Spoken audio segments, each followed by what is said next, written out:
नमस्कार, आपण पाहताय महाराष्ट्र विजय न्यूज चॅनल। आज रामदासपेठ पोलीस स्टेशनच्या हद्दीमध्ये साधारण 8:30 पावणे 9च्या दरम्यान अलंकार मार्केटमध्ये एका व्यक्तीवर वार झाल्याची माहिती रामदासपेठ पोलीस स्टेशनला मिळाली होती आणि Ramdaspeth police स्टेशनची team PI Khandare या ठिकाणी तात्काळ हजर झाली। त्यांनी आम्हाला माहिती दिली, आम्ही या स्पॉटला आलो।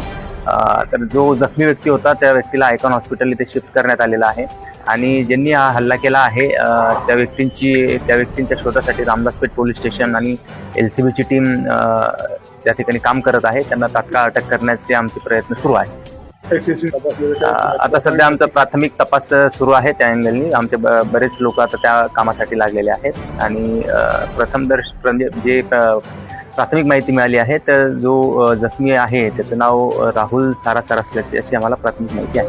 थँक्यू। आता डॉक्टरांसोबत चर्चा करून त्यांचं जे काही फायनल डिसिजन आहे ते आम्ही घेऊ।